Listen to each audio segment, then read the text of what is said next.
नमस्कार, आप देख रहे हैं बिहार लाइव टुडे और मैं हूं केशव सिंह। बात करते हैं बिहार पंचायत चुनाव की। लगातार आपने हमारी रिपोर्ट में देखे कि किस तरह बिहार में पंचायत चुनाव की जो है तैयारियां जोरों से की जा रही है। हमारे रिपोर्ट में आपने देखा कि किस तरह बिहार की हर एक गांव, हर एक पंचायत में पंचायत चुनाव की तैयारियां जोरों से की जा रही है और प्रत्याशी अपने अलग अलग एजेंडे को लाकर पंचायत में चुनाव की नए नए तौर तरीके अपना रहे हैं। इसी बीच आज हम पहुंचे हुए पटना से करीब 100 किलोमीटर की दूरी पे ये जो क्षेत्र है बड़े बिघा विधानसभा में पड़ता है। यहाँ से मुखिया प्रत्याशी के रूप में संजीव महतो जी चुनाव में खड़े हो रहे हैं। मुख्यतः इनका एजेंडा हम जानेंगे कि चुनाव में खड़े होने का क्या पर्पस है, चुनाव में जब आ रहे हैं तो ग्रामीणों को लिए ये क्या करेंगे, पंचायत वासियों को ये कितना फ़ायदा पहुंचा पाएंगे ताकि इनको पंचायत के लोग इनको वोट करेंगे। चलिए से शुरुआत करते हैं चुनावी चौपाल के साथ। हम आपको हर एक पंचायत से एक रिपोर्ट दिखाते हैं जिसमें पंचायत के प्रतिनिधि आपके सामने होते हैं, पंचायत के प्रत्याशी आपके सामने होते हैं और पंचायत के विकास के बारे में चर्चा करते हैं। सबसे पहले आपका स्वागत है संजीव जी। जी जी। चुनाव में आने का मन कैसे हो गया आपको? चुनाव में एक्चुअली के लिए आए हुए थे हम। यहाँ लगभग जितना चुनाव होता है सब में आके वोटिंग करते थे अपने स्टूडेंट लाइफ में। तो यहाँ जब हम देखते थे वोटिंग का प्रक्रिया जो था सही नहीं था। हमारे पंचायत में समस्या बहुत ज़्यादा था, लोग उस पर ध्यान नहीं देते थे। अब वोट करने में लोग आगे बढ़ के वोट करते थे सिर्फ। तो हमको लगा कि नहीं, कुछ परिवर्तन लाया जाए, लोगों में जागरूकता लाया जाए। नहीं, जन जागरूकता के कारण अपने चुनाव में आने का हाँ, जन जागरूकता लाया जाए ताकि उसका समस्या का समाधान हो। तो हमने मन बनाया कि नहीं, पढ़े लिखे लोग को भी आना चाहिए, पढ़े लिखे लोगों को आना चाहिए। मुख्यतः हम बात करते हैं चुनाव की तारीखों का ऐलान होने वाला है, नज़दीक चुनाव है। चुनाव की तैयारियां क्या क्या कर रहे हैं संजीव जी? चुनाव का तैयारी में तो लगा हूँ। मैं जनता को जागरूक कर रहा हूँ कि अगर मैं पंचायती चुनाव में जीत कर आता हूँ तो सबसे पहले जो यहाँ तो लोग ग्रामीण लोग हैं जिनको कि सिंचाई ये खेती पे ही निर्भर हैं, कृषि पे निर्भर हैं, इनको सिंचाई का बहुत समस्या है। तो हम तो आते के साथ सबसे पहले हम सिंचाई के व्यवस्था दुरुस्त करेंगे। किसानों पे सबसे पहला फोकस होगा आपका? मेरा फोकस किसानों पे होगा। जो ट्यूबवेल बंद हो गया है उसको चालू करवाना, चाहे सरकार की योजना में निजी नलकूप आ रहा है जो कि विगत 3 वर्षों 4 वर्षों में मैंने लोगों को दिलवाया है और अधिक से अधिक लोगों को दिलवाएं, क्योंकि बिजली तो अब 24 घंटा रहती है, ताकि उनको सिंचाई का व्यवस्था मिले और अच्छा सा खेती बाड़ी करें और घर का उनका जो व्यवस्था है, उनका पारिवारिक आय जो है वो सब बढ़े, ताकि पारिवारिक आय बढ़े। मतलब चुनाव जीतने के बाद पहला फोकस किसानों पर रहेगा। उनको पानी, हर खेत को पानी आप देंगे? हर खेत को पानी देंगे। नीतीश जी का रोडमैप पे आप? हाँ हाँ हाँ हाँ जी, हर एक खेत को पानी पहुंचा देंगे। चलिए, ये अब अगला क्या रोडमैप होगा? अगला दूसरा पॉइंट आपका क्या? अगला है कि यहाँ स्वास्थ्य का भी देखते हैं। जो बूढ़ा बुजुर्ग हैं, गरीबता के चलते, किसान होने के चलते उन लोग को ये स्वास्थ्य का प्रॉब्लम रहता है। हम लोग के पास उसका केंद्र है पर वहाँ व्यवस्था सही ढंग से नहीं रहने के चलते लोग लाभ नहीं ले पाते हैं। हम आवेंगे तो सबसे पहले स्वास्थ्य पे ध्यान देंगे, ताकि क्या क्या कदम उठाएंगे आप?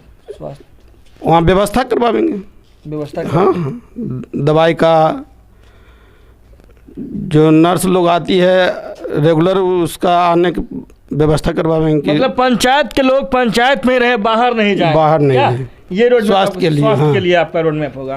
अब हम बात करते हैं पंचायत के युवाओं के लिए आप क्या करेंगे मुखिया जी? पंचायत के युवाओं के पास तो रोज़गार का बहुत कमी है भाई। लोग पलायन करते हैं, जाते हैं सूरत, दिल्ली, बम्बई, लोग वहाँ जाके कमाते हैं।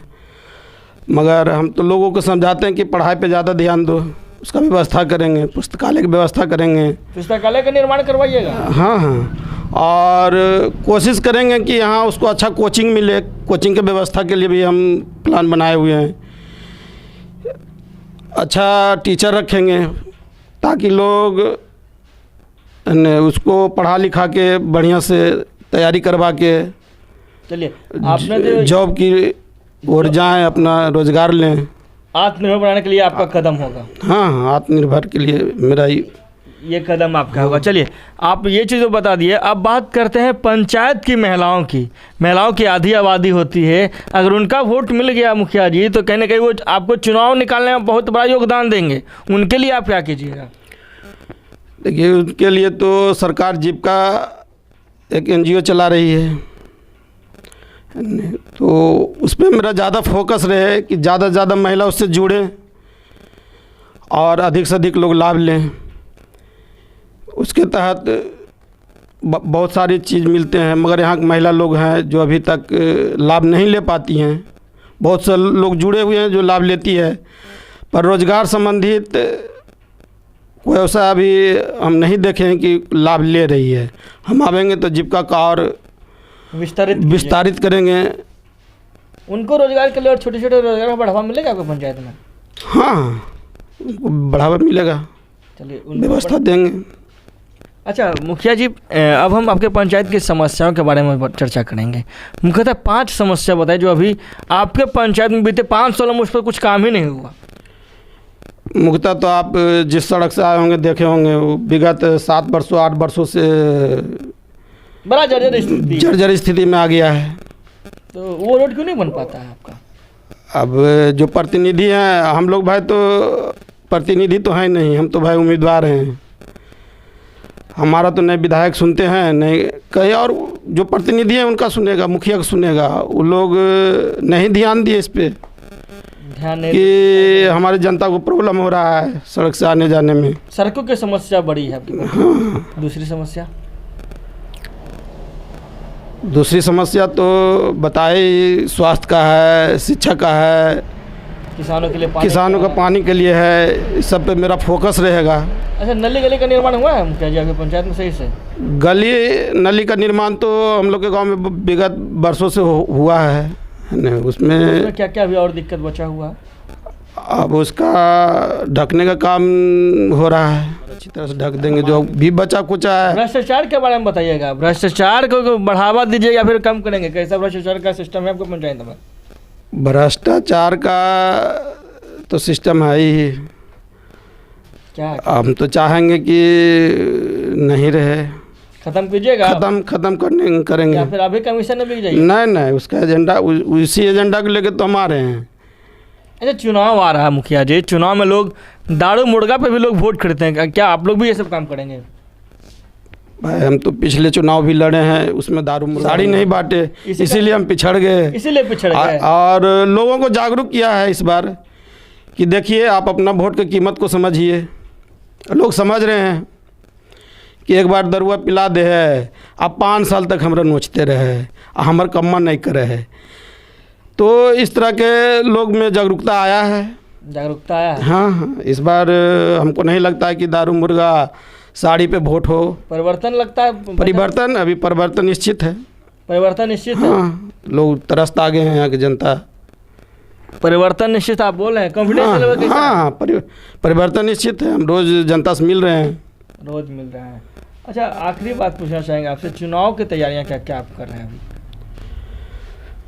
चुनाव की तैयारी में तो भाई सब लोग को जागरूक कर रहे हैं, सबसे रोज जनसंपर्क कर रहे हैं, लोग को समझा रहे हैं कि इस बार परिवर्तन कीजिए। आखिरी संदेश पंचायत वासियों को कुछ देना चाहेंगे अपने तरफ से?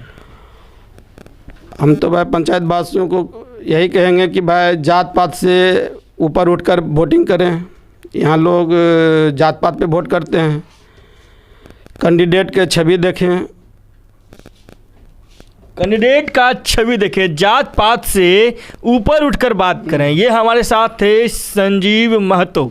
इन्होंने अपनी बात रखी और पंचायत के विकास के लिए कैसे डेवलपमेंट हो उस पंचायत का, ताकि पंचायत वासियों को सही सहूलियत मिल सके। इन्होंने हर एक एजेंडे पे बात रखी। बड़े बुजुर्गों के लिए इन्होंने अपना एजेंडा रखा, युवाओं के लिए अपनी बात रखी, किसानों के लिए सबसे बड़ी बात रखी कि किसानों को हर खेत में हम चुनाव जीतने के बाद तुरंत खेत में पानी पहुंचाने का काम करेंगे, ताकि हमारे किसान जो हैं आत्मनिर्भर बन सकें। और बात करते हैं इन्होंने युवाओं के लिए क्या रखा, युवाओं के लिए इन्होंने पुस्तकालय निर्माण कराने की बात रखी, पंचायत की सड़कों पर चर्चा की और शिक्षा व्यवस्था की बात किया। तो इन्होंने अपने तरफ से कहा कि कोचिंग व्यवस्था का निर्माण करवाएंगे हम अपने पंचायत में, ताकि पंचायत के युवा जो है ज़्यादा से ज़्यादा यहीं पर रहकर पढ़ाई करें और पंचायत के विकास के लिए ये काम करें। हमारे साथ संजीव महतो जी थे, इन्होंने अपनी हर एक बात पे चर्चा की हमारे साथ और लगातार हमारे साथ बने रहने के लिए आप तमाम दर्शकों का बहुत बहुत धन्यवाद। पटना से करीब 100 किलोमीटर की दूरी पे ओनामा पंचायत से केशव सिंह की रिपोर्ट।